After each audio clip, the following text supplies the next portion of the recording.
Hello my friends! Today we are making sweet red wine. Yes, you can do sweet red wine in your own house. I'm using strawberry preserves. Strawberry preserves, these are easily available, meaning to say you can get them anywhere, and that means that of course you'll be able to do this recipe yourself. This is going to be a strawberry wine, and I'm really looking forward to this. We're using 60 ounces of strawberry preserves. Alright, so what I need to do is I've got my 3-gallon fermenter here, and of course we've sanitized it. It's got plenty of sanitization fluid and liquid in here, and we've sanitized our hydrometer, and of course our sample taster here, as well as our 2 testing vials. So I'll come right back to you in just a second, and we'll start putting these into here. Cheers.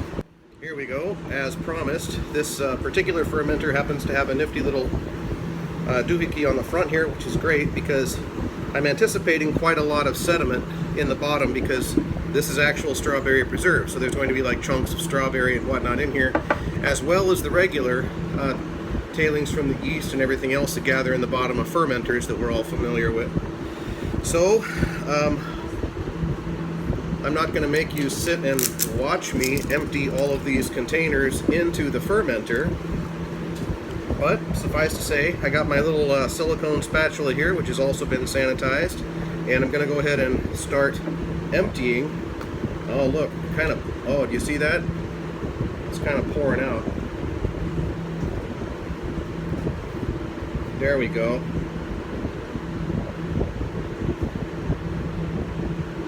And then I'm just going to use my silicone spatula here to clean out the inside real good. And I'm also going to probably put a little bit of water in there and wash it around a little bit, because I want to get every bit of that strawberry out of there and into my strawberry wine where it belongs. Okay, so there's one, and I'll come back after I've put all of the other ones in here as well. Okay, so we'll see you on the other side of that project. Okay, now we've put 4 of these into our fermenter here, and we ended up using 4 because these are around 15 ounces or 450 grams each. Our target is 60 ounces of strawberry preserves, or 1,800 grams.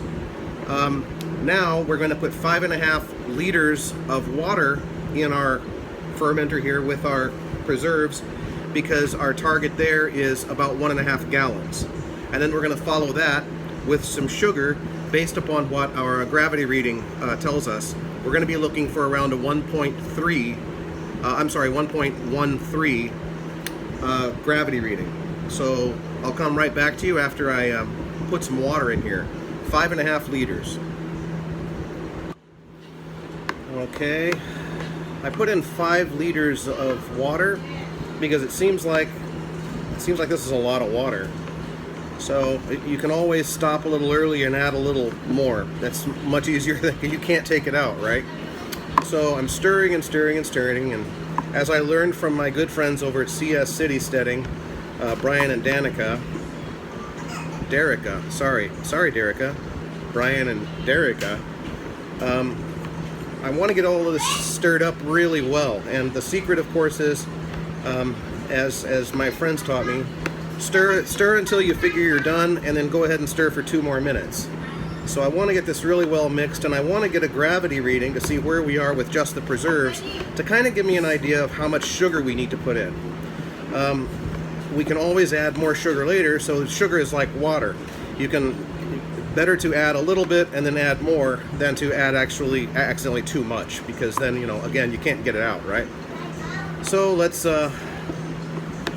see where we are with our gravity on just the strawberry preserves.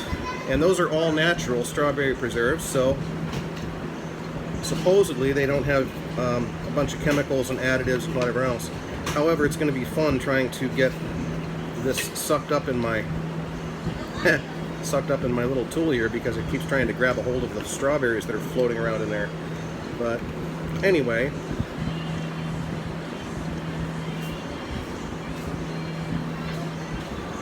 right about 1.0.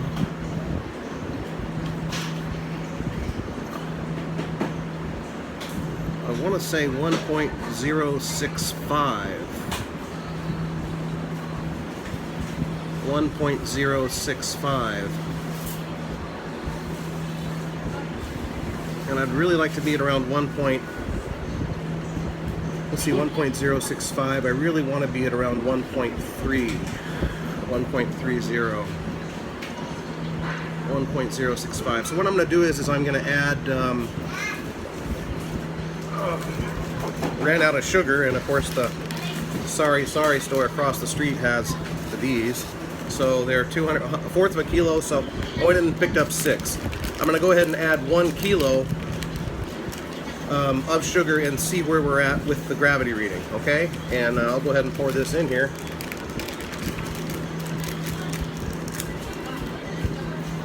Four times, and come back to you in a second. Okay, we've added 1 kilo of sugar, and of course I can feel it thick on the bottom now. So I'm going to stir this until I'm done stirring it, and then for another couple of minutes.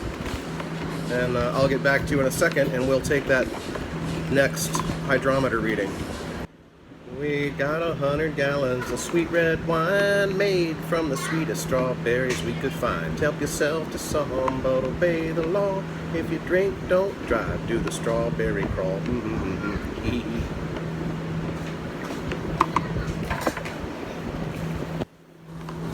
Okay, I've been stirring this sugar for a long time, and I don't feel any more or see any more on the bottom. So, and then I kept going for a couple of more minutes after that. So let's go ahead and see if we can't get another gravity reading. Get that a little bit higher. We need a high gravity reading if we want to have, you know, a good alcohol percentage.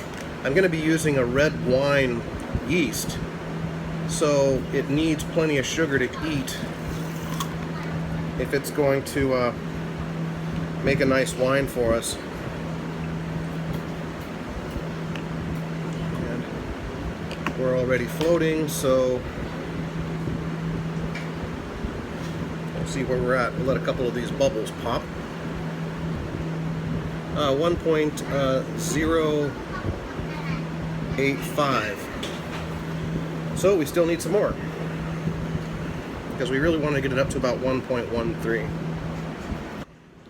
Okay, I added one more package, which amounted to 1.125 kilos. I think our strawberry preserves probably didn't have a whole lot of sweetness in it. They were 100% natural, and probably we didn't get a lot of sweetness, or at least as much sweetness as I imagined out of the preserves. So I think that's why we had to go a little bit heavier on the sugar than I originally imagined that we would. But at 1 kilo and then 1/4, so 1 1/4 kilos, I am right at 1.1. I'm going to say 1.131, maybe 1.131, something like that. Okay.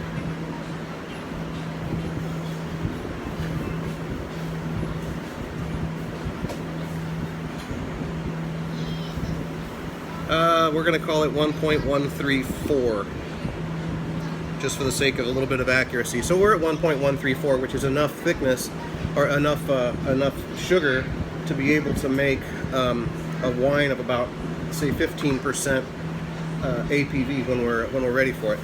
Now, what I'm going to do is I'm going to go ahead and, okay, you can never stir it enough, they say. So let me stir it a little bit. You also want to aerate it a little bit, so it doesn't hurt to get a little bit of air in there. The yeast appreciate that a lot, and I'm looking forward to making a batch here. I don't know how much of this is going to settle out, and I don't want it to be, you know, murky looking forever. Eventually, it should clear up some. Can you use whirl flock in wine? Huh, I don't know, I never thought of that. I use it in beer to make it clear up. I don't know, I'll Google it later. It's my first time making strawberry wine, so... Okay, so we're pretty well stirred. I am not seeing anything left. And a lot of the little strawberry bits, I've stirred it enough so that a lot of the strawberry has actually disintegrated a little bit. And neighbors have their kids over, bless their hearts. Of course, naturally. Welcome to the Philippines, everybody's a neighbor. And this is dry yeast. It says active dry wine yeast. And they told me that the purple one is for red wines. So I'm going to use about a half a pack. The rule, of course, is that if you're making more than 5 gallons, use a whole pack. If you're making less than 5 gallons, you can generally get by with half a pack. The trick is measuring out half a pack. And that's going to be about where we're at. Special tool for opening the yeast. There we go.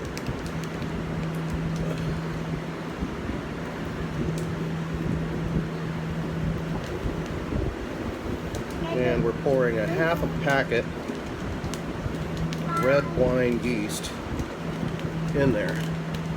Yeah, that's good. We'll keep the rest of this in the refrigerator for next time.